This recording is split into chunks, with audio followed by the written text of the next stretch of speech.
Hey guys, I'm back after a well-needed break, and as a return video and sort of checkpoint for where we are in the lore, I'm going to be summarising everything that's happened so far and give you guys a better idea of what happened in each video. Before anything else, here's a brief explanation to how the world works, and keep in mind that at a later date I'll do a proper dive into this universe because it does get a bit confusing, especially surrounding laws, so this is just the bare minimum. So essentially, 1 in 5 people have a supernatural ability. This started late 1800s to early 1900s, which is enough time for society to start accepting the more evolved humans, and it means that languages and the way land is divided is pretty much the same as here. The story takes place in the UCSN, which is the United Cities of Supers and Naturals, and it's round about UK area. The focus is 2 cities, Arco, which is poor and rural and full of crime, and Craigsburg, which is similar to New York and London, and everyone is supposed to only have up to 1 ability. They usually discover the ability when they're about age 5 to 8.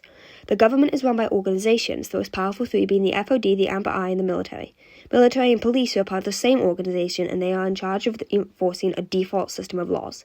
If you're in an organization, you follow their laws, and if you aren't, you follow the default system. The power an organization has is determined by its state and population. Now for the actual story. The story starts in Arco with 2 young girls, Jaden Styx and Rory Briggs. They became best friends after Jaden grabbed Rory's arm and jumped over a bridge. You know, as you do. Jaden was also widely known in Arco as a troublemaker, danger, and liability, but Rory was sheltered and didn't know that. She has a powerful ability, mind control, so upon physical contact, she can control the will, decisions, and movements of others. By the way, when someone uses their power on someone else, the eyes change colour to the power's colour. For Jaden, it's yellow. Despite the judgment and discrimination, Jaden was confident, resilient, stubborn, and arguably arrogant. She was also homeless, living in an abandoned shed after her parents died. Pause for dramatic effect. Rory, however, was quiet, shy, and went along with whatever Jaden said, always looking up to her. Rory's ability is visual telepathy, and it's pink. When she uses it, it projects the thoughts of others, sort of like in the movie Chaos Walking, so like an image or a sound comes up. Jaden was very protective of Rory and got into a lot of fights, so people would know not to mess with her or Rory. Naturally, the townsfolk wanted her dead. One day, Jaden heard Rory scream. She ran towards the sound and saw Rory unconscious without a shirt, a split lip, and an intoxicated man standing over her. Jaden flew into a rage, controlled the man's mind, and made him bash his head into the wall repeatedly until he died. Unfortunately, someone saw this and told the Arco police, who had been looking for a reason to kill Jaden. And yeah, Arco has the death penalty for murder, and the entire city hated Jaden. It was mostly because they feared her power, but her life was at risk nonetheless. So in a panic, she ran out of town through the woods, found a horse, rode it even further till she ended up in a different town, but by the time Rory came to, Jaden was gone, and all Rory knew was that her friend had left without saying goodbye and was wanted for murder. We'll get back to Rory and Jaden, but while that whole shebang was going on, Crystal Adler's dad had just gotten malaria. Crystal was 9 and living in a remote town about an hour away from Craigsburg. It was small and very poor, so there wasn't good plumbing or clean water, and most of the population died of disease before they were 30. This made Crystal want to become a nurse, and when her dad died, she moved to the outskirts of Craigsburg to start school. She wasn't very clean, barely had enough money for food, and came from an unfamiliar area, so she struggled with prejudice from both teachers and students alike. Nevertheless, she got straight A's, only to be turned down by all of the medical colleges and universities she applied to. She was then assaulted and knocked up by a stranger in the street at age 20, and was stuck with a kid and no higher education. Back to Jaden and Rory. After leaving the boundaries of Arco, Jaden just ran and ran and ran until she stole a horse and then rode it to the nearest town. She was still a wanted criminal, and the price on her head was high. For protection, she joined a gang. The good news was that the gang actually had reasonable morals. They were freeing slaves from an organization called the Anti-Powers. The Anti-Powers had a lot of influence. Their leader was in charge of Arco, and they had over 100 group bases set up around the country. Within this town, Jaden was causing so much trouble and damage to the organization that the mayor sent his entire army to kill her. Just as they started closing in on her, he changes his mind and makes the directive to recruit Jaden instead. Jaden obliges, changes her name to Aries just to be safe, joins the organization, rises in the ranks, and then kills the leader and takes all his assets, changing the base into her own organization, the Amber Eye. She then collects the inheritance she found out she had from her mafia heritage, and within a week, her organization becomes one of the richest and most powerful in the Craigsville County area. This video took me like months. And I made a mistake here, and it's not really fixable, so, you get a repeat of Crystal's trauma, I guess.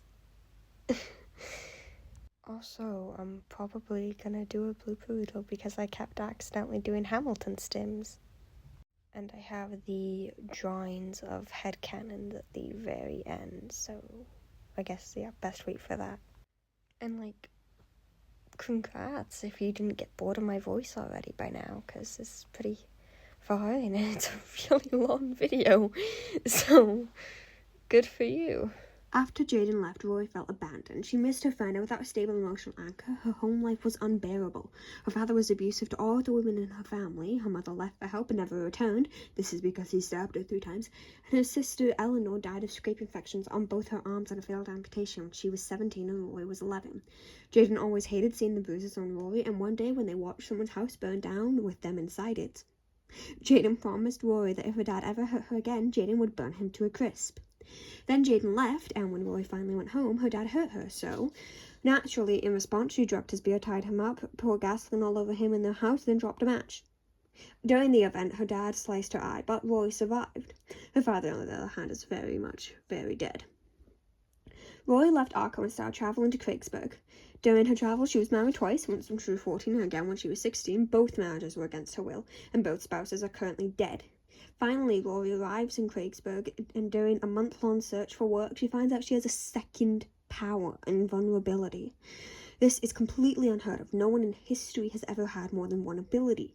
Rory goes to the doctor to get it checked out and see if it's a fluke in her original power, and during her time in waiting, she talks to a nurse who claims Rory must be a divine being, a blessing from the heavens.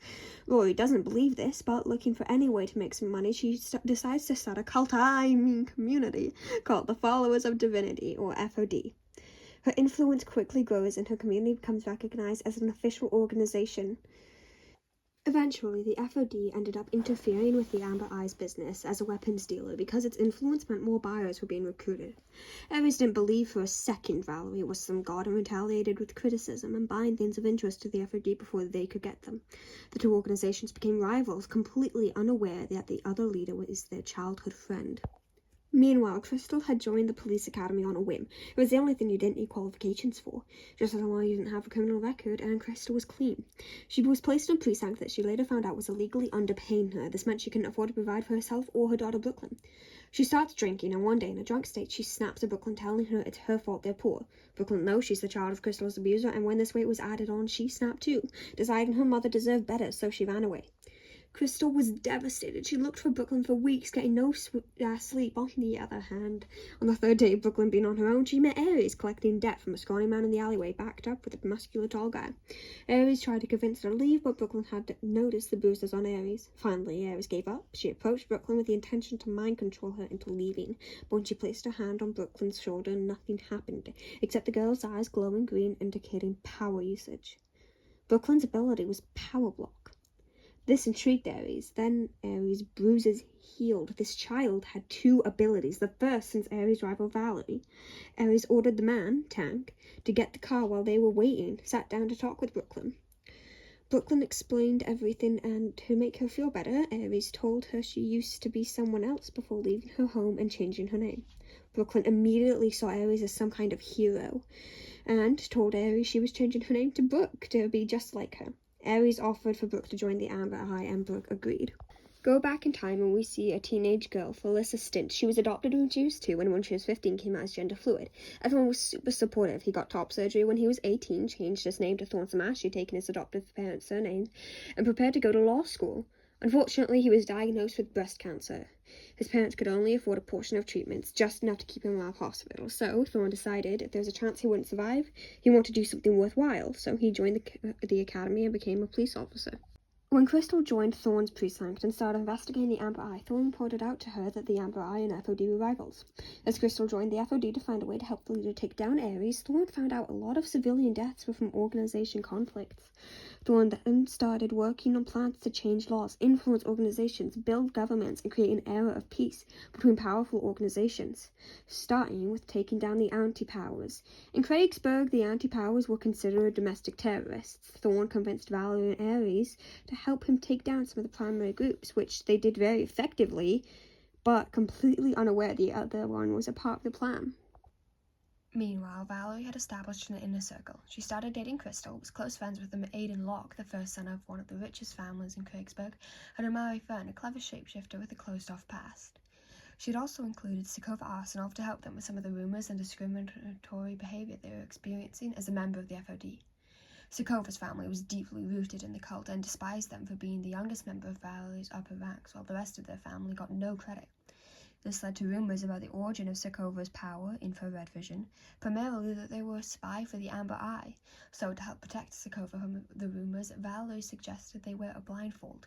Sakova had to learn to live without sight so they wouldn't be attacked by their family and peers. At this point, Brooke had become one of Ares' most trusted advisors, giving advice on proceedings towards children and supporting all of the youth involved with the Amber Eye. She was also starting to become very close friends with Tank, the head of security and Ares and Brooke's personal bodyguard. Tank used to be known as Corey Hawkins. He grew up in intense poverty and homelessness, no education, no social networks, literally nothing.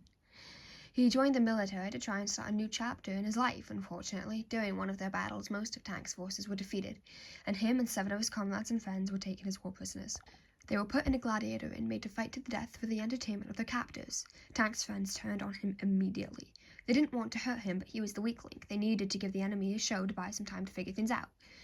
In self-defense, Tank fought back, winning the death match against one, then another, and another, until he killed every single one of his fellow captured comrades. By the time Ares and the Amber Eye arrived on a rescue mission by request of Maeve Locke, Tank was the only survivor. He struggles with PTSD every time he sees a dead soldier. One day, Valerie captures an Amber Eye member who has a bad habit of eavesdropping. She uses her ability to gather information. One of the conversations he overheard was between Ares and Brooke about Ares' history. Valerie learned that her rival was actually her childhood friend. She now had to choose between the girl who saved her life so many times and changed it for the better, or the girl she was in love with. Crystal had told Valerie Brooklyn was killed by Ares. If Valerie tried to reconcile with Ares, it would shatter her connection to Crystal. Finally, Valerie chose Crystal. She knew she had to defeat Ares once and for all, or she would never be free of her confusing emotions, so she declared war on the Amber Eye. With an army of 150 devoted members of the FOD, Valerie met with Ares in a field. Ares only brought Brooke as medical backup, deciding she would take on Valerie's army alone. It was a no-guns-allowed battle. Ares ended up on a powerful adrenaline high, taking out enemy after enemy on her own until she single-handedly defeated over 50 foes. Meanwhile, Brooke was fighting Crystal. She knew Crystal was her mother, but when she realized Crystal didn't even recognize her, she lost control and fought for real. Crystal overpowered her, leaving deep cuts on her arm and side and a sprained ankle. Once confident Brooke was no longer an issue, Crystal returned to Valerie's side.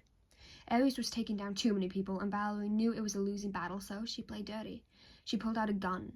During the battle, Valerie realized Brooke was Ares' weakness, so she aimed the gun at her whilst Brooke was sitting down to heal her injuries. Ares ran and took the bullet for Brooke, straight through the stomach. She collapsed and quickly lost consciousness. Cops on standby heard the illegal gunshot and went in to stop the fight, but Valerie sent her forces, including Sakova, to kill them, so there were no interruptions. Sakova realized Valerie was willing to take innocent lives and refused, running to warn the cops and convincing them to leave with the help of Thorn. Ignoring her wounds, Brooke ran to Ares, holding her to heal her and calling her mother for the first time. Crystal ripped Brooke away from Ares, and as she was being grabbed, Brooke pulled off Ares' glove. Brooke was a mess of emotions, hate and rage among them. The intensity of what she was feeling awakened a third power stun.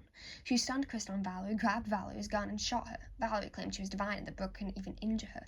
And this should have been true, as Valerie was invulnerable, but for the first time, Brooke not only used all 3 of her abilities at once, healing her injuries whilst maintaining the stun, but also extended her ability block onto Valerie. She disabled Valerie's invulnerability, barely, shooting again and damaging Valerie's eye. This led Valerie into a dramatic episode where she remembered the last time she felt pain, which was when her father cut her eye. Meanwhile, the healing Brooke did earlier ended up restarting Ares' heart and stopping the bleeding just enough. Ares was running purely on adrenaline, but she stood up and managed to control almost all of Valerie's army. This was 70 to 100 people, and the first time she had ever controlled minds without making physical contact first. She knew they had hidden firearms, so she made them pull them out and shoot them all in the head at once. Within the minute of consciousness, Ares had slaughtered Valerie's army before passing out and having her heart stop from the strain. Valerie passed out from the psychological damage, and Brooke saw Ares collapse, releasing the stun to run and save her. Crystal fled with Valerie, and Brooke started Ares' heart once again, but only enough to save her life. Ares was still comatose. Tank arrived at the scene after seeing what happened on the news. The only people still there was a hell of a lot of corpses: Sakova, Thorn, and Brooke. Brooke blamed herself for everything that happened. Her mind was racing with what-ifs and other scenarios. Tank comforted her, insisting that what she did to Valerie was revolutionary. Sokovia joined in, believing the Amber Eye was not as awful as made out to be when they'd only seen evil inside the FOD. Every other organization and political power was shook by the battle. Valerie was compromised and capable of supporting the FOD at the time, so Amari and Aiden took control, immediately starting plans that were not signed off on by Valerie. Crystal started comforting Valerie as she processed the fact that she was not invincible, not to Brooke. That meant not to the Amber Eye. Tank also acquired a crush on Sokovia, naturally. Then the recoil hit. Ares was in a coma and Brooke felt like a part of her was missing. She sent a letter to Crystal telling her who she was, and Crystal immediately tried to convince her that Ares was not her family. Brooke didn't care anymore. She shut down completely, emotionally withdrawing herself and focusing solely on the Amber Eye, stepping up as leader while Ares was in a coma. She became Ares' mini-me. When Ares finally woke up from her coma, she legally adopted Brooke. Tank ended up proposing to Sokovia, and now they're engaged. Brooke was then sent to school with Tank and Sokovia because the Amber Eye had such a financial and political boost during Brooke's time in charge that the members could take some time to step away from the organization's responsibilities. At school, Brooke met Liam Amos and Cody Harkins. Liam was a prophet who could only see terrible prophecies, whereas his sister, Pythia, only saw the good. He hid his ability to pretending to be powerless, and this ability made his blood black, so he also tended to draw fake injuries to make it appear as if he had red blood. Cody was a popular student with a telekinetic ability. She gained a crush on Brooke quite quickly after they became friends.